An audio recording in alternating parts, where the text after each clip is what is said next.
কচু দেখলেই যারা নাক তোলো তারা একবার এই রেসিপিটা বানিয়ে দেখো। দারুণ সুস্বাদু একটা নিরামিষ কচুর রেসিপি আজ আপনাদের সাথে শেয়ার করব।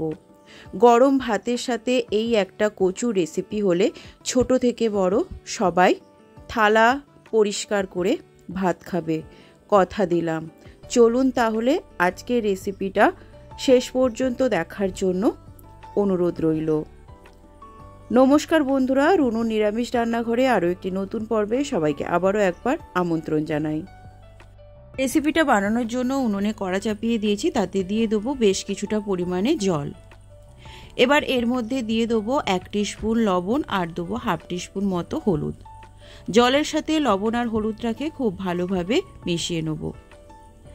এবার আমি এর মধ্যে দিয়ে দেবো কেটে রাখা কচুগুলো। এটা হলো শোলা কচু। কচুগুলোকে আমি চৌকো শেপে কেটে নিয়েছি। 5 থেকে 7 মিনিট আমি কচুটাকে একটু ভাপিয়ে নেব।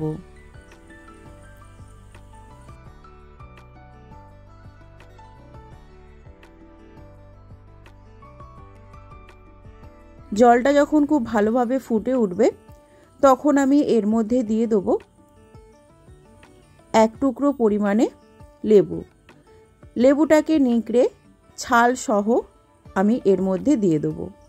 কচু খেলে অনেক সময় গলা চুলকোনোর সমস্যা থাকে, কিন্তু এইভাবে যদি লেবু দিয়ে কচুটাকে একটু ভাপিয়ে নেওয়া যায় তাহলে কিন্তু গলা চুলকোনোর কোনো ভয় থাকে না। 5-7 মিনিট হয়ে গেছে, আমি এটাকে এবার নামিয়ে ঠান্ডা করে নেব। এদিকে আমি একটা মশলা বানিয়ে নেব। একটা মিক্সির জারের মধ্যে দিয়ে দিলাম 1 টিস্পুন পরিমাণ পোস্ত, 1 টিস্পুন পরিমাণ সর্ষে, দিয়ে দেবো 1 টিস্পুন পরিমাণ চারমগজ, দেবো 3টে কাঁচা লঙ্কা, একটা বড় সাইজের টমেটো, আর দেবো 3 টেবিল স্পুন মতো টক দই। সব কিছুকে আমি খুব ভালোভাবে পেস্ট করে নেব। গ্যাসে কড়া চাপিয়ে দিয়েছি, দিয়ে দিয়েছি 1 টেবিল স্পুন পরিমাণ সাদা তেল। কচুগুলোকে ভেজে নেব। এই জায়গাটা আমার একটু ফোনটা বন্ধ হয়ে গেছিলো, তাই দেখাতে পারলাম না। কচুগুলোকে নামিয়ে আমি জল ঝরিয়ে রেখেছিলাম, সেই কচুগুলোকে আমি তেলটা গরম হতে কড়াইতে দিয়ে দিলাম। কচুগুলোকে উল্টে পাল্টে খুব ভালোভাবে লাল লাল করে ভেজে নেব। 8-10 মিনিট সময় নিয়ে কচুটাকে উল্টে পাল্টে একটু ভেজে নেব। যখন একটা সুন্দর লালচে রং ধরবে সেই সময় পর্যন্ত কিন্তু এই কচুগুলোকে ভেজে নিতে হবে।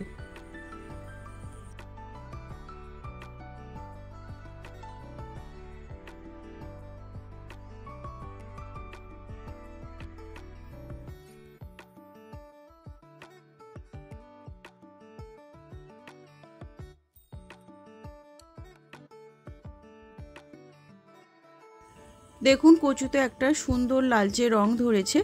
এবার আমি এগুলোকে তুলে নেব।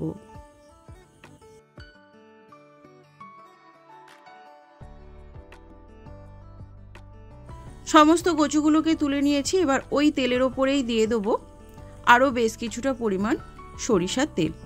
রান্নাটা আমি সরিষার তেলেই করব, কারণ এই সমস্ত রান্না সরিষার তেলে করলে স্বাদটা কিন্তু ভালো হয়। তেলটা গরম হলে ফোড়নের জন্য দিয়ে দিলাম শুকনো লঙ্কা, গোটা জিরে আর তেজপাতা। ফোড়ন থেকে একটা সুন্দর ভাজা গন্ধ বেরোলে কেটে রাখা আলুগুলোকে দিয়ে দেবো। এখানে আমি আলুগুলোকে কচুর মতোই চৌকো শেপ করে কেটে নিয়েছি। এর মধ্যেই দিয়ে দেবো পরিমাণ মতো লবণ আর হলুদ।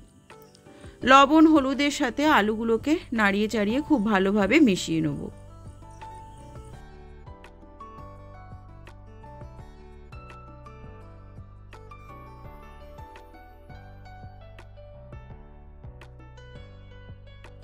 এবার আমি ঢাকা চাপা দিয়ে 2-3 মিনিটের জন্য আলুগুলোকে একটু ভেজে নেব। এইভাবে ঢাকা চাপা দিয়ে ভাজলে ভাজতে ভাজতেই কিন্তু আলুটা অনেকটাই সেদ্ধ হয়ে যাবে। 2-3 মিনিট পর ঢাকনা খুলে আমি আবারও আলুটাকে নাড়িয়ে নেব, না হলে কিন্তু নিচে লেগে যাওয়ার সম্ভাবনা থাকতে পারে। এইভাবে 2-3 বার ঢেকে ঢেকে আলুগুলোকে বেশ লালচে করে ভেজে নেব। দেখুন আলুগুলোতে একটা সুন্দর কালার ধরেছে, বেশ লালচে রং ধরেছে। এবার আমি এর মধ্যে দিয়ে দেবো 1 টিস্পুন পরিমাণ আদা বাটা। আদাটাকেও আলুর সাথে খুব ভালোভাবে ভেজে নেব। প্রায় মিনিট 2 সময় ধরে আদাটাকে ভেজে নেব, যতক্ষণ না পর্যন্ত আদার কাঁচা গন্ধটা চলে যায়।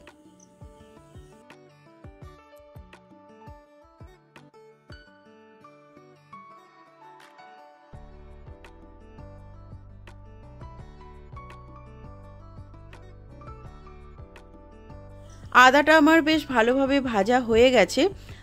এবার আমি এর মধ্যে দিয়ে দেবো বেটে রাখা মশলাটা। আমি যে মশলাটা বেটে রেখেছিলাম সেটাই আমি এর মধ্যে দিয়ে দিলাম। এবার সমস্ত মশলাকে খুব ভালোভাবে কষিয়ে নেব, যতক্ষণ না পর্যন্ত মশলা থেকে তেল ছেড়ে আসে।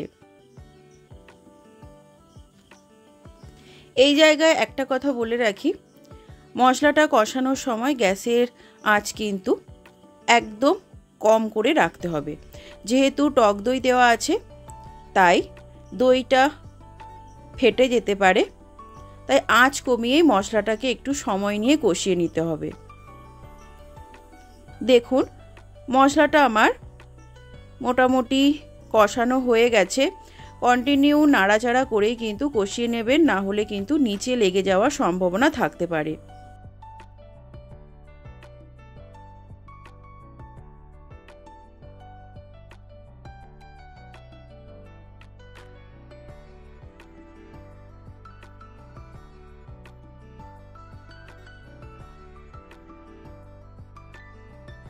মশলা থেকে তেল ছাড়তে শুরু করেছে। এবার আমি এর মধ্যে দিয়ে দেবো বেশ কিছুটা পরিমাণে জল।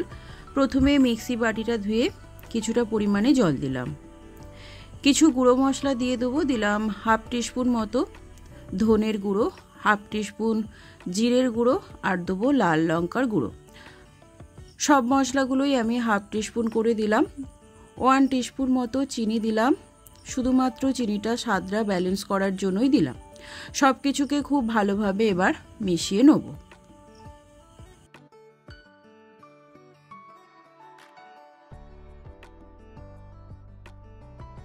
মশলাটা যখন খুব ভালোভাবে ফুটে উঠবে তখন আমি এর মধ্যে দিয়ে দিলাম ভেজে রাখা কচুগুলো। সব কিছুকে খুব ভালোভাবে মিশিয়ে 5-7 মিনিটের জন্য ঢাকা চাপা দিয়ে দেবো। কচু তো মোটামুটি অর্ধেক সেদ্ধ হয়েই আছে, আলু সেদ্ধ হলেই কিন্তু তরকারিটা আমার হয়ে যাবে। ফিরে আসছি 5-7 মিনিট পর।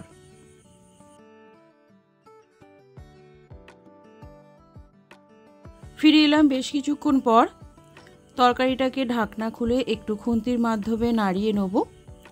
কচু তো অর্ধেক সেদ্ধ হয়েই ছিল, আর কচু সেদ্ধ হতেও খুব বেশি সময় নেয় না। আলু সেদ্ধ হলেই কিন্তু তরকারিটা হয়ে যাবে। আমি এর মধ্যে দিয়ে দেবো 1 টিস্পুন পরিমাণ গরম মশলার গুঁড়ো, আর দেবো 1 টিস্পুন পরিমাণ ঘি। যেহেতু নিরামিষ তরকারি, নামানোর আগে অবশ্যই একটু ঘি গরম মশলা দেবেন, তাহলে কিন্তু স্বাদটা বেশ ভালো হবে। সব কিছুকে খুব ভালোভাবে মিশিয়ে নেব, আর খুন্তির মাধ্যমে একটু চেক করে নেব আলুটা সেদ্ধ হয়েছে কিনা। আলুটা সেদ্ধ হয়ে গেলে আর আমি গা মাখা করব না, কারণ ঠান্ডা হলে তরকারিটা কিন্তু আরও গা মাখা হয়ে যাবে। আলুটা খুব ভালোভাবেই সেদ্ধ হয়ে গেছে। এবার আমি নামিয়ে গরম গরম পরিবেশন করব। তৈরি হয়ে গেল আজকের রেসিপি শোলা কচু। সম্পূর্ণ নিরামিষ এই রেসিপি বাড়িতে একবার হলেও ট্রাই করে দেখবেন। আজকের রেসিপি আপনাদের কেমন লাগলো কমেন্ট করে জানাতে ভুলবেন না। রেসিপি ভালো লাগলে লাইক, শেয়ার অ্যান্ড সাবস্ক্রাইব করার অনুরোধ রইল।